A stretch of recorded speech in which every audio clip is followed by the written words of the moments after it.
Okay, we're back to the reading of listening to Kim Porter book. It's chapter 6, but I'm getting worried because already it says trigger warning. Oh boy, here we go. I have a gut feeling I need a shower after this. Here we go, folks.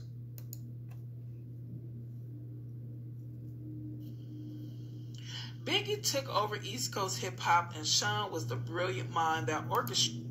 That's not what I wanted, but what about this here? All right, y'all. Chapter 6. Pac. Biggie took over East Coast hip-hop, and Sean was the brilliant mind that had orchestrated it. He hired people to teach Chris how to flow, and... Okay, didn't like that either. Oh, hold on.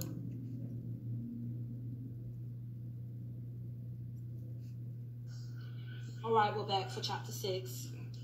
Biggie took over East Coast hip-hop, and Sean was the brilliant mind that orchestrated it. He hired people to teach Chris how to flow and write his lyrics. He hired the best producers to do the beats, although he took the credit for them, and the music was unstoppable. At this point, Sean was sleeping with all the power players, and everyone that wanted to do music wanted to be with Bad Boy. Sean wheeled and dealed in a way that would be unthinkable to many. He slept with the guys that really control the music to stay on top. A lot of the names average people have never heard of. These are the guys that make the decisions on who's winning and who is not. He hosted parties that were just a fancy name for orgies, and everyone wanted in. When I met Tupac, Sean and I had an open relationship, and yes, I slept with Pac. Shit, he was sexy. Sean didn't mind. Well, not until he tried to get Pac to join both of us. Pac was not good with that. This is where the relationship between them became strained. Tupac wasn't going to accept Sean's advances. Pac wasn't gay, and he was pissed about the advances. We were all in Sean's house. I was drinking, they were smoking, and everyone was just relaxing. Sean came in on what I'm sure he thought was he would call a smooth approach. My baby is bad, isn't she? Pac threw a sly smile. Hell yeah. I felt myself blush. Sean was now in full swing. You think you hit it better than me? I couldn't believe he disrespected me in that way. I couldn't believe he disrespected me that way. I was not playing with my response. Sean, what the fuck? Pac came to my defense. Damn, bro, you ain't gotta do this or that way. Tupac appeared upset behind Sean's words, but Sean went in for the kill regardless. I think my dick's bigger than yours. I bet I can make her come faster than you. What's up? Pac was appalled. What the fuck are you talking about, nigga? I ain't trying to run no fucking train. Sean continued. What you scared of? Let's see who fucks better. Let her be the judge. Yes, at this point, we had been inviting others into our bed for a while, but I am not used to and will not stand for disrespect. I wasn't the only one upset. Pac shouted, nigga, you talking about pulling your fucking dick out? Sean was undaunted. What, you scared? Tupac simply left. Things were contentious between them. Things were contentious since then. My bad, y'all. My bad, y'all. Hold on. It's getting good. It's getting good. Things were contentious since then. The two could not be in the same room. Pac avoided me as much as he did Sean. When they did bump into each other, the tension was palpable. It felt like blows could be thrown at any moment. Months passed, with only the tension between them. It was uncomfortable with nothing life or death. Then, one day, while we were in the studio, it happened. I walked into Sean's office, and he was having the conversation. Sean sat across from Jimmy Henchman. Pac don't leave that fucking studio alive. I don't think I was supposed to hear it. I continued as if I didn't. Hey, Sean. Good morning, Jimmy. They didn't seem to think I heard anything.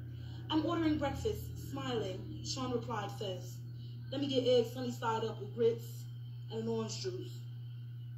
I could see he was hungover. Good. I don't want him knowing I know anything. If he just put a hit on Pac, knowing something could be dangerous. Jimmy, apparently not hungry, said, nothing for me. As he stood to exit the room, he said to Sean, let's make that happen. Then nodded to me and said, Kimmy, always a pleasure. With a wink to me and a nod to Sean, he turned and walked out. Jimmy was a... Hold on. Okay, let's try again. Where we left off at least. Contentious since then. The two could not be in the same room. Pac avoided me as much as he did Sean. When they did bump into each other, the tension was palpable. It felt like blows could be thrown at any moment. Months passed, with only the tension between them. It was uncomfortable with nothing life or death. Then, one day, while we were in the studio, it happened. I walked into Sean's office, and he was having the conversation. Sean sat across from Jimmy Hinchman. Pop don't leave that fucking studio alive. I don't think I was supposed to hear it. I continued as if I didn't. Hey, Sean. Good morning, Jimmy. They didn't seem to think I heard anything. I'm ordering breakfast, smiling. Sean replied first. Let me get eggs sunny side up with grits and an orange juice. I could see he was hungover. Good. I don't want him knowing I know anything. If he just put a hit on Pop, knowing something could be dangerous. Jimmy, apparently not hungry, said, nothing for me. As he stood to exit the room, he said to Sean, let's make that happen. Then nodded to me and said, Kimmy, always a pleasure. With a wink to me and a nod to Sean, he turned and walked out. Jimmy was a part of our intimate circle. He went on as if nothing was happening. I went on as if nothing was happening. I'll make the call now. Okay, she's talking about making the call for the breakfast. I smiled as I left, hoping I wasn't white as a sheet. I wasn't in the studio the night Park survived being shot, thank God.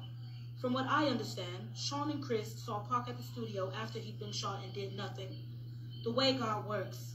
After being shot, Park made it to the elevator and tried to escape, but it stopped on the floor Sean and Chris were on. When the doors opened, they saw him lying on the floor, riddled with bullets. They saw him lying on the elevator floor, riddled with bullets.